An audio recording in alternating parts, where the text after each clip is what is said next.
Hello everyone, welcome you all in your own channel learn everything.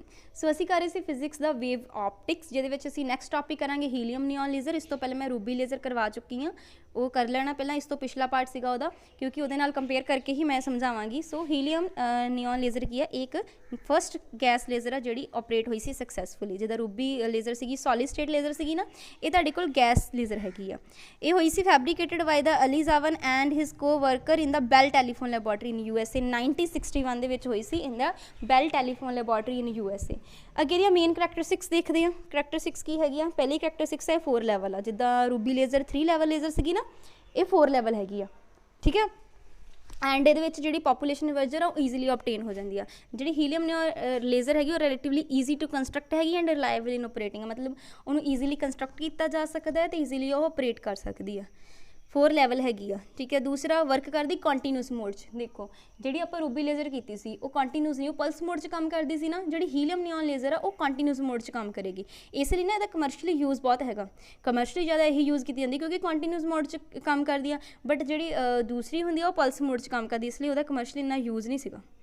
Next ਹੈਗਾ ਇਹਦੇ ਵਿੱਚ ਇਹਦੀ ਜਿਹੜੀ ਪਾਵਰ ਆਊਟਪੁੱਟ ਹੈਗੀ ਹੀਲੀਅਮ ਨਿਓਨ ਲੇਜ਼ਰ ਦੀ, ਉਹ ਹੈਗੀ ਆ 1 ਤੋਂ 50 milliwatt and with input electric power 5 to 10 watt, ਠੀਕ ਹੈ। ਬਟ ਜਿਹੜੀ ਲੇਜ਼ਰ ਆ ਇਹ ਕੈਪੇਬਲ ਹੈਗੀ ਆਫ ਸਪਲਾਈਂਗ ਦਾ continuous laser beam without need of elaborate cooling arrangement. ਤੁਹਾਨੂੰ ਯਾਦ ਹੋਵੇ ਜਦੋਂ ਮੈਂ ਤੁਹਾਨੂੰ ਕਰਵਾਇਆ ਸੀਗਾ ਆਪਣਾ ਰੂਬੀ ਲੇਜ਼ਰ, ਤਾਂ ਉਹਦੇ ਵਿੱਚ ਕੀ ਹੋਇਆ ਸੀਗਾ ਕਿ ਸਾਨੂੰ ਨਾ ਕੰਟੀਨਿਊਸ ਮਤਲਬ ਉਹਦੇ ਵਿੱਚ ਕੀ ਕਰਨਾ ਪੈਂਦਾ ਸੀਗਾ। ਜਦੋਂ ਜਿਹੜੀ ਜ਼ੀਨੋਨ ਲੈਂਪ ਆਪਾਂ ਯੂਜ਼ ਕੀਤੀ ਸੀਗੀ ਉਹ ਕਹਿੰਦੀ ਸੀ ਵਿਦਿਨ ਦਾ ਮਿਲੀ ਸੈਕਿੰਡ ਬਹੁਤ ਸਾਰੀ ਜ਼ਿਆਦਾ ਕਿੰਨੇ ਜਾਊਲ ਆਫ ਐਨਰਜੀ, ਜਿਹੜੀ 1000 ਆਫ ਜਾਊਲ ਐਨਰਜੀ ਪ੍ਰੋਡਿਊਸ ਕਰਦੀ ਸੀ, ਜਿਹਦੇ ਕਰਕੇ ਰੂਬੀ ਰੋਡ ਜਿਹੜੀ ਸੀ ਉਹ ਗਰਮ ਹੋ ਸਕਦੀ ਸੀ ਨਾ। ਰੋਡ ਲਗਾਈ ਸੀ ਜਿਹਦੇ ਕਰਕੇ ਉਹਦੀ ਵਰਕਿੰਗ ਜਿਹੜੀ ਇੰਟਰਪਟ ਹੋ ਸਕਦੀ ਸੀ। ਇਸ ਕਰਕੇ ਉੱਥੇ ਆਪਾਂ ਕੂਲਿੰਗ ਅਰੇਂਜਮੈਂਟਸ ਦਿੱਤੀਆਂ ਸੀ, ਹੈ ਨਾ। ਅਤੇ ਉਹ ਇੱਕ ਕੂਲਿੰਗ ਅਰੇਂਜਮੈਂਟ ਸੀ, ਇੱਥੇ ਸਾਨੂੰ ਬਿਲਕੁਲ ਵੀ ਲੋੜ ਨਹੀਂ ਪੈਂਦੀ। ਇਹ ਕੰਟੀਨਿਊਸ ਮੋਡ 'ਚ ਕੰਮ ਕਰਦੀ ਹੈ without need to elaborate cooling arrangements, ਠੀਕ ਹੈ। ਅਤੇ ਅੱਗੇ ਹੈਗਾ ਜਿਹੜੀ ਲਾਈਟ ਆ ऑफ हीलीਅਮ नियॉन लेज़र वो ज़्यादा डायरैक्शनल होंगी है, ज़्यादा मोनोक्रोमैटिक होंगी है एज़ कंपैरिजन टू जी सॉलिड स्टेट लेज़र सी। क्योंकि सॉलिड च ना बहुत सारिया इंपरफेक्शनस होंदियां, ठीक है। उन्हें हीट कॉज होंगे वो बाय फ्लैश लैंप। नैक्सट हैगा यार ड्यू टू हाई कोरेंस, हुण बहुत ज़्यादा कोरेंस हैगी, बहुत ज़्यादा मोनोक्रोमैटिक है। पढ़ के आए आप होने। तो हीलीअम लेज़र जी यूज़ होंगी है for alignment of interferometry, data processing, holography, ठीक है। होलोग्राफी भी आप पढ़नी भी, होलोग्राफी भी साढ़े सिलेबस हैगी आ। सो इन्होंने सब यूज़ होंगी है। एप्लीकेशन भी अगे देखनी आप। बाकी इस इलैक्ट्रिकल पंपिंग यूज़ करते हैं, जिदा जी सी रूबी लेज़र उस आप पंपिंग यूज़ की ऑप्टिकल लाइट वाली, बट ये इलैक्ट्रिकल पंपिंग यूज़ करेंगे क्योंकि जी ऑप्टिकल पंपिंग है ना वो इनसफिशिएंट होंगी गैस लेज़र लिए, ठीक है। And atom are characteristic by sharp energy level and thus the most pump energy would go waste. इस करके आप यूज़ करते हैं इलैक्ट्रिकल पंपिंग। ये देखो करैक्टरिस्टिक्स मैं बिल्कुल शॉर्ट करके लिखा होया कि 4 लेवल लेज़र हैगी, ऑपरेट करना बहुत ईजी आ, कंटीन्यूस मोड च काम करती है, कूलिंग अरेंजमेंट्स की बिल्कुल लोड़ नहीं हैगी। लाइट जी है तो आ रही बहुत मोनोक्रोमैटिक है, बहुत कोरेंट हैगी, ज़्यादा डायरैक्शनल हैगी एज़ कंपैरिजन टू रूबी जी लेज़र सी सॉलिड स्टेट लेज़र। तो इलैक्ट्रिकल पंपिंग आप यूज़ करते हैं। क्लीयर। उस तो बाद थोड़ा इनू होर लिखा होया helium neon laser first laser gas सी जी ऑपरेट हुई सी सक्सैसफुली। कंस्ट्रक्शन हीलीअम तो नियॉन आप यूज़ करते हैं 10:1, ये इंपॉर्टेंट आ। 10:1 च लैनी है। एक नैरो डिस्चार्ज ट्यूब होंगी है, देखो मैं दिखानी इदा की, देखो एक बनाई हुई है, ठीक है। ये आप हीलीअम नियॉन गैस का मिक्सचर लेना 10:1 या इधर देख लो, ठीक है। 10:1 आप ये करना है, इहदा मिक्सचर लेना है। एंड ट्यूब जी वो लेंथ याद रखनी है 25 to 100 centimetre, diameter only 1 centimetre, यानी नैरो ट्यूब हैगी है, ठीक है। नैरो डिस्चार्ज ट्यूब आ। नियॉन हुणे 2 इंपॉर्टेंट है क्वेश्चन इन्हां चों बन सकदा। नियॉन का की काम आ?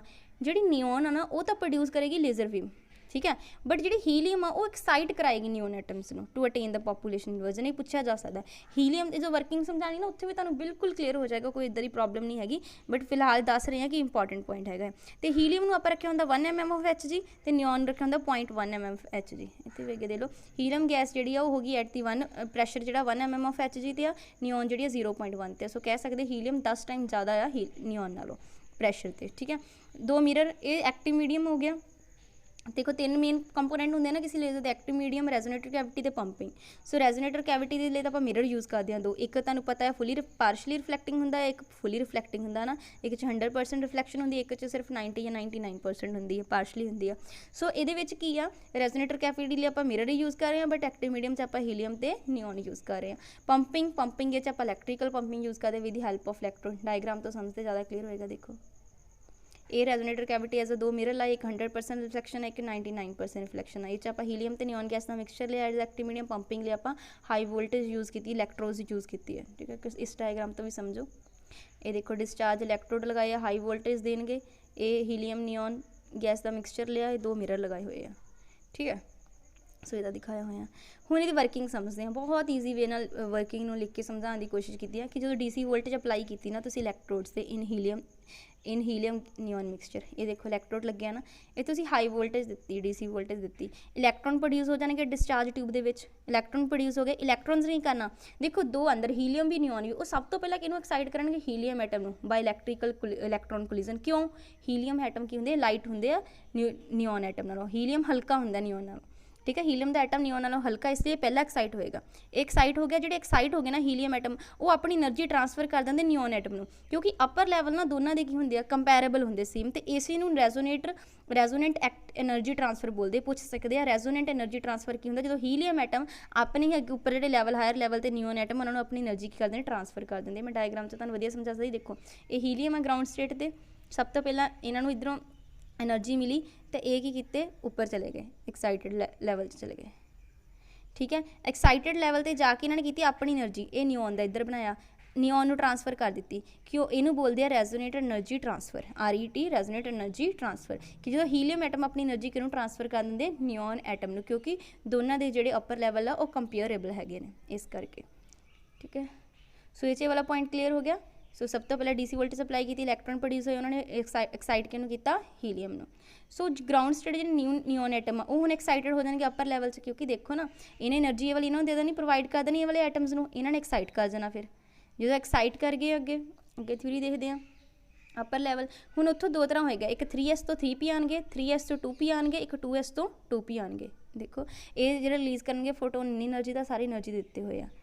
ਦੇਖੋ ਇੱਥੇ ਬੜੀ ਵਧੀਆ ਸਮਝਾਇਆ ਹੋਇਆ। ਇਹ ਨਿਓਨ ਦੇ ਲੈਵਲ ਆ, ਇੱਕ 3s ਤੋਂ ਦੇਖੋ ਗਿਆ 3p, ਇੱਕ 3s ਤੋਂ ਗਿਆ 2p, ਇੱਕ 2s ਤੋਂ ਗਿਆ 2p। ਤਿੰਨਾਂ ਦੀ એનર્ਜੀ ਦੱਸੀ ਹੋਈ ਆ। ਇਹ 'ਚ 3.39 ਮਾਈਕਰੋਮੀਟਰ ਦਾ ਫੋਟੋਨ ਹੈਗਾ, ਇਹ 'ਚ 1.15 ਮਾਈਕਰੋਮੀਟਰ ਦਾ એનર્ਜੀ ਦਾ ਫੋਟੋਨ ਰਿਲੀਜ਼ ਹੋਇਆ।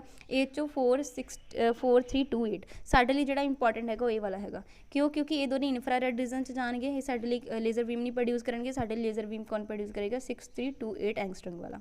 ਮੈਂ ਲਿਖਿਆ ਹੋਇਆ ਇੱਥੇ ਦੇਖੋ, ਇਹ ਇਨਫਰਾਰੈਡ ਰੀਜਨ 'ਚ ਹੈਗੇ ਨੇ ਦੋਨੇ, ਇਸ ਕਰਕੇ do not produce the laser only, ਸਾਡੇ ਲੇਜ਼ਰ ਸਿਰਫ ਜਿਹਦੇ ਟਿਕ ਕੀਤੀ ਹੈ ਇਹੀ ਪ੍ਰੋਡਿਊਸ ਕਰੇਗਾ। ਜਿਹੜਾ 3s ਤੋਂ 2p ਇਹੀ ਸਾਨੂੰ ਰੈੱਡ ਕਲਰ ਦੀ ਦੇਗਾ 6328 ਐਂਗਸਟ੍ਰਮ, ਠੀਕ ਹੈ। 6328 ਐਂਗਸਟ੍ਰਮ, 6328 ਐਂਗਸਟ੍ਰਮ। ਸੋ એનર્ਜੀ ਤਿੰਨਾਂ 'ਚ ਪੁੱਛੀ ਜਾ ਸਕਦੀ ਹੈ ਕਿ 3s ਤੋਂ 3p, 3s ਤੋਂ 2p ਐਂਡ 2s ਤੋਂ 2p ਕਿੰਨੀ ਹੈਗੀ ਹੈ। ਕਲੀਅਰ? ਸਾਡੇ ਲਈ ਕਿਹੜੀ ਇੰਪੋਰਟੈਂਟ ਮੈਂ ਤੁਹਾਨੂੰ ਦੱਸ ਦਿੱਤੀ। ਦੇਖੋ ਹੋਇਆ ਕਿ ਅਗੇਨ ਵਰਕਿੰਗ ਸਮਝ ਲਓ। ਸਭ ਤੋਂ ਪਹਿਲਾਂ ਕੀ ਹੋਇਆ, DC ਵੋਲਟੇਜ ਤੁਸੀਂ ਅਪਲਾਈ ਕੀਤੀ, ਜਿਹਦੇ ਨਾਲ ਕੀ ਹੋਇਆ, ਡਿਸਚਾਰਜ ਟਿਊਬ ਦੇ ਵਿੱਚ ਇਲੈਕਟ੍ਰੋਨ ਜਿਹੜੇ ਪ੍ਰੋਡਿਊਸ ਹੋਏ, ਇਲੈਕਟ੍ਰੋਨ ਪ੍ਰੋਡਿਊਸ ਹੋਣ ਦੇ ਨਾਲ ਕੀ ਹੋਇਆ, ਉਹਨਾਂ ਨੇ એનર્ਜੀ ਜਿਹੜੀ ਹੈ ਇਹਨਾਂ ਨੂੰ ਦਿੱਤੀ, ਹੀਲੀਅਮ ਐਟਮ ਨੂੰ ਐਕਸਾਈਟ ਕਰ ਦਿੱਤਾ। ਐਕਸਾਈਟ ਕਰਕੇ ਉਹ ਆਪਣੀ એનર્ਜੀ ਸਟੇਟ 'ਚ ਚਲੇ ਗਏ, ਉਹਨੇ ਆਪਣੀ એનર્ਜੀ ਜਿਹੜੀ ਇੱਥੇ ਰੈਜ਼ੋਨੈਂਟ એનર્ਜੀ ਟ੍ਰਾਂਸਫਰ ਹੋਇਆ, ਉਹਨੇ ਨਿਓਨ ਐਟਮ ਨੂੰ ਦੇ ਦਿੱਤੀ। ਉਹਨਾਂ ਨੇ ਗਰਾਊਂਡ ਸਟੇਟ ਇਲੈਕਟ੍ਰੋਨਸ ਨੂੰ ਐਕਸਾਈਟ ਕਰਾਇਆ, ਉਹ ਐਕਸਾਈਟ ਕਰਾ ਕੇ ਇਲੈਕਟ੍ਰੋਨਸ ਫਿਰ ਇੱਥੋਂ ਐਕਸਾਈਟ ਕਰਕੇ ਮੈਟਾਸਟੇਬਲ ਸਟੇਟਸ ਦੇ ਵਿੱਚ ਆਉਣਗੇ, ਇੱਥੇ ਲੇਜ਼ਰ ਬੀਮ ਪ੍ਰੋਡਿਊਸ ਹੋ ਜਾਏਗੀ। ਇਹ ਵੀ ਦੇਖ ਲਓ ਥੋੜ੍ਹਾ ਸਮਝਾਇਆ ਹੋਇਆ। ਇਹ 'ਚ ਸਪੋਂਟੇਨੀਅਸ ਐਮਿਸ਼ਨ ਦੱਸੀ ਹੋਈ ਆ, ਠੀਕ ਹੈ, ਇਹ ਦੱਸੀ ਹੋਈ ਹੈ। ਇੱਕ ਸਾਡੇ ਲਈ ਜਿਹੜਾ ਵਰਕਿੰਗ ਆ ਤੁਹਾਨੂੰ ਮੈਂ ਦੱਸ ਦਿੱਤਾ ਕਿਹੜਾ, ਇਹ 'ਚ ਹੋਰ ਵਧੀਆ ਸਮਝਾਇਆ ਹੋਇਆ। ਦੇਖੋ ਹੀਲੀਅਮ ਐਟਮ ਇੱਧਰ ਨਿਓਨ ਆ, ਸਭ ਤੋਂ ਪਹਿਲਾਂ ਐਕਸਾਈਟੇਸ਼ਨ ਹੋਈ ਬਾਈ ਦਾ ਇਲੈਕਟ੍ਰੋਨ ਡਿਸਚਾਰਜ, ਇਲੈਕਟ੍ਰੋਨ ਦੇ ਨਾਲ એનર્ਜੀ ਟ੍ਰਾਂਸਫਰ ਹੋ ਗਈ, ਠੀਕ ਆ। ਫਿਰ ਇੱਧਰ ਗਏ, ਦੇਖੋ ਇੱਧਰ ਜੇ ਇੱਧਰ ਜਾਂਦਾ ਫਿਰ ਕਿੰਨੀ એનર્ਜੀ ਦਾ ਫੋਟੋਨ ਹੈਗਾ ਆ 3.39, ਇੱਧਰ ਹੈਗਾ ਸਾਡੇ ਕੋਲ 6328 ਅਤੇ ਇਹਦੇ ਵਿੱਚ ਸਾਨੂੰ ਮਿਲਦਾ 1.15। ਇਹਦੇ ਵਿੱਚ ਅੱਗੇ ਫਾਸਟ ਟ੍ਰਾਂਜੀਸ਼ਨ ਸਪੋਂਟੇਨੀਅਸ ਐਮਿਸ਼ਨ ਵੀ ਹੋਏਗੀ। ਇੱਥੇ ਡੀਕੇ ਆਫ ਗਰਾਊਂਡ ਸਟੇਟ, ਵਾਪਸ ਗਰਾਊਂਡ ਸਟੇਟ 'ਤੇ ਹੈਗਾ ਕੋਲੀਜ਼ਨ ਵਿਦ ਟਿਊਬ ਵਾਲ। ਮੇਨ ਤੁਹਾਡੇ ਲਈ ਇੰਪੋਰਟੈਂਟ ਆ ਕਿ ਇਹ ਪੁੱਛਿਆ ਜਾ ਸਕਦਾ ਕਿੰਨੀ એનર્ਜੀ ਜਿਹੜਾ ਫੋਟੋਨ ਆ ਇਹ ਸਾਨੂੰ ਦਿੰਦਾ ਹੈਗਾ। ਉਸ ਤੋਂ ਬਾਅਦ ਹੈਗਾ ਐਪਲੀਕੇਸ਼ਨ ਇਹਦੀਆਂ ਕੀ ਆ, ਇਹ ਜਿਹੜੀ ਨੈਰੋ ਬੀਮ ਆਫ ਹੈਗੀ ਆ ਨਾ ਆਫ ਹੀਲੀਅਮ ਨਿਓਨ ਲੇਜ਼ਰ, ਉਹ ਯੂਜ਼ਡ ਹੁੰਦੀ super market to read the barcode. Book ਕਰਦੇ ਨੇ ਤੇ ਬਾਰ ਕੋਡਿੰਗ ਰੀਡ ਕਰਦੇ ਹੋ ਤੁਸੀਂ ਵੀ, ਕਿ ਦੇਖੋ ਨਾ ਕਿ ਬਹੁਤ ਸਾਰੇ ਮਾਲਸ ਵਗੈਰਾ ਹੁੰਦੇ ਉਹਨਾਂ ਵਿੱਚ ਇੱਦਾਂ ਹੀ ਹੁੰਦਾ, ਠੀਕ ਹੈ, ਉੱਥੇ ਇਹ ਯੂਜ਼ ਹੁੰਦਾ ਹੈ। Helium neon laser is use in holography, in producing 3D images ਬਣਾਉਣ ਦੇ ਵਿੱਚ ਯੂਜ਼ ਹੁੰਦੀ ਆ। ਫਿਰ ਸਾਇੰਟੀਫਿਕ ਯੂਜ਼ ਹੈਗਾ, ਐਂਡ ਆਫਟਰ ਯੂ ਲੈਬੋਰਟਰੀ 'ਚ ਵੀ ਡੈਮੋਸਟ੍ਰੇਟ ਕਰਨਾ, ਡੈਮੋਸਟ੍ਰੇਸ਼ਨ ਆਫ ਆਪਟਿਕਸ ਦੇ ਲਈ ਵੀ ਯੂਜ਼ ਹੁੰਦੀ ਆ। ਇਹਦੇ ਯੂਜ਼ਸ ਹੈਗੇ ਬਹੁਤ ਜ਼ਿਆਦਾ ਇੰਪੋਰਟੈਂਟ ਹੈਗੇ ਨੇ ਇਹਦੇ ਸਾਰੇ ਯੂਜ਼ਸ, ਠੀਕ ਹੈ। ਸੋ ਐਪਲੀਕੇਸ਼ਨ ਐਂਡ ਜੋ ਇਹਦਾ ਮੇਨ ਐਨਰਜੀ ਯਾਦ ਰੱਖਣੀ ਆ ਤੁਸੀਂ। ਬਾਕੀ ਹੀਲੀਅਮ ਦਾ ਕੰਮ ਕੀ ਆ, ਐਂਡ ਇਲੈਕਟ੍ਰੋਨ ਜਿਹੜਾ ਰੈਜ਼ੋਨੈਂਟ ਇਲੈਕਟ੍ਰੋਨ ਟਰਾਂਸਫਰ ਹੈਗਾ, ਇਹ ਤੁਹਾਨੂੰ ਇੱਕ ਇਹ ਦੇਖੋ, ਇਹ ਵਾਲੀ ਨਾ ਇਕੁਏਸ਼ਨ ਆ ਕਿ ਹੀਲੀਅਮ ਐਟਮ ਨੇ ਪਹਿਲਾਂ ਇਲੈਕਟ੍ਰੋਨ ਲਿਆ ਤੇ ਇਹ ਹੋ ਗਿਆ ਐਕਸਾਈਟ, ਇਹ ਤੇ ਹੀਲੀਅਮ ਸਟਾਰ ਆ ਗਿਆ। ਜਿਹੜਾ ਐਕਸਾਈਟਡ ਸੀਗਾ ਇਹਨੇ ਕੀ ਕੀਤਾ, ਨਿਓਨ ਨੂੰ એનર્ਜੀ ਦਿੱਤੀ ਤੇ ਨਿਓਨ ਨੂੰ ਕੀ ਕਰਾ ਦਿੱਤਾ, ਐਕਸਾਈਟ। ਸੋ ਇੱਥੇ ਨਿਓਨ ਐਕਸਾਈਟ ਹੋ ਗਿਆ ਨਾ, ਉਹ ਕਿਹਨੇ ਕਰਾਇਆ, ਹੀਲੀਅਮ ਦੇ ਐਕਸਾਈਟਡ ਐਟਮ ਨੇ ਇਹਨੂੰ એનર્ਜੀ ਦਿੱਤੀ ਤੇ ਇਹਨਾਂ ਨੂੰ ਐਕਸਾਈਟ ਕਰਾਇਆ, ਠੀਕ ਹੈ। ਇਹ ਵਾਲੀ ਰਿਐਕਸ਼ਨ ਇਹ ਸ਼ੋ ਕਰ ਰਹੀ ਹੈ। ਉਸ ਤੋਂ ਬਾਅਦ ਤੁਸੀਂ ਇਹ 'ਚ ਯਾਦ ਰੱਖੋਗੇ ਇਹ ਵਾਲਾ ਜੋ ਮੈਂ ਤੁਹਾਨੂੰ ਦੱਸਿਆ, એનર્ਜੀ ਤਿੰਨਾਂ ਦੀ ਹੀ ਯਾਦ ਰੱਖਣਾ, ਸੌਰੀ ਇਹ ਵਾਲੀ। ਉਸ ਤੋਂ ਬਾਅਦ ਤੁਸੀਂ ਯਾਦ ਰੱਖੋਗੇ ਰੈਜ਼ੋਨੈਂਟ એનર્ਜੀ ਟਰਾਂਸਫਰ ਕੀ ਹੁੰਦਾ ਹੈ। ਉਸ ਤੋਂ ਬਾਅਦ ਤੁਸੀਂ ਯਾਦ ਰੱਖੋਗੇ ਇੱਥੇ ਹੀਲੀਅਮ ਨਿਓਨ ਦਾ ਮਿਕਸਚਰ ਦੀ ਰੇਸ਼ੋ ਵੀ ਯਾਦ ਰੱਖਣੀ ਹੈ, 10:1 ਜਿਹੜੀ ਲਿਖਾਈ ਮੈਂ ਤੁਹਾਨੂੰ। ਦੋਨਾਂ ਦਾ ਪ੍ਰੈਸ਼ਰ ਇਹ ਯਾਦ ਰੱਖਣਾ, ਐਂਡ ਉਸ ਤੋਂ ਬਾਅਦ ਤੁਸੀਂ ਇੱਕ ਗੈਸ ਲੇਜ਼ਰ ਹੈਗੀ ਇਹ ਯਾਦ ਰੱਖਣਾ ਹੈਗਾ। ਹਾਂ ਵੈਰੀ ਇੰਪੋਰਟੈਂਟ, ਨਿਓਨ ਦਾ ਕੰਮ ਕੀ ਸੀਗਾ, ਲੇਜ਼ਰ ਬੀਮ। ਨਿਓਨ ਨੇ ਇੱਧਰ ਲੇਜ਼ਰ ਬੀਮ ਪ੍ਰੋਡਿਊਸ ਕਰਵਾਈ ਸੀ ਨਾ, ਹੀਲੀਅਮ ਨੇ ਤਾਂ ਕੀਤਾ ਐਕਸਾਈਟ ਕਰਾਇਆ ਸੀ ਨਿਓਨ ਐਟਮਸ ਨੂੰ, ਠੀਕ ਹੈ, ਤੇ ਅਟੇਨ ਕਰਾਈ ਸੀ ਪੋਪੂਲੇਸ਼ਨ ਇਨਵਰਜਨ। ਬਾਕੀ ਪੋਪੂਲੇਸ਼ਨ ਇਨਵਰਜਨ ਕਿੱਦਾਂ ਅਟੇਨ ਹੁੰਦੀ, ਮੈਟਲ ਐਕਸਾਈਟਡ ਸਟੇਟ 'ਚੋਂ ਕਿੰਨਾ ਟਾਈਮ ਰਹਿੰਦਾ ਆ, ਫਿਰ ਮੈਟਾ, ਉਹ ਸਾਰਾ ਰੂਬੀ ਲੇਜ਼ਰ 'ਚ ਮੈਂ ਤੁਹਾਨੂੰ ਦੱਸਿਆ ਸੀ, ਠੀਕ ਹੈ, ਇੰਨਾ ਐਕਸਪਲੇਨ ਕਰਨ ਦੀ ਲੋੜ ਨਹੀਂ। ਬਾਕੀ ਇਹਦੀਆਂ ਕਰੈਕਟਰਿਸਟਿਕਸ ਜ਼ਰੂਰ ਯਾਦ ਰੱਖਿਓ, ਹੋ ਸਕਦਾ ਕੰਪੇਅਰ ਕਰਕੇ ਆ ਜਾਣ, ਕਈ ਵਾਰੀ ਸਟੇਟਮੈਂਟ ਵਾਈਜ਼ ਕੁਐਸਚਨ ਆਉਂਦਾ, ਸਾਡੇ ਸਿਲੇਬਸ 'ਚ ਮੈਂਸ਼ਨ ਹੈਗੀਆਂ ਦੋਨੇ ਲੇਜ਼ਰ ਤੇ ਬਹੁਤ ਜ਼ਿਆਦਾ ਇੰਪੋਰਟੈਂਟ ਹੈਗੀਆਂ, ਅੱਧਾ ਵੀ ਇਹ ਬਹੁਤ ਇੰਪੋਰਟੈਂਟ ਸੀ BSc ਟਾਈਮ ਵੀ, ਠੀਕ ਹੈ। ਸੋ ਇਹ ਕਰ ਲੈਣਾ। ਜੇ ਵੀਡੀਓ ਪਸੰਦ ਆਏ ਲਾਈਕ ਐਂਡ ਕਮੈਂਟ ਕਰਕੇ ਮੈਨੂੰ ਜ਼ਰੂਰ ਦੱਸਿਆ ਕਰੋ। Thanks for watching the video.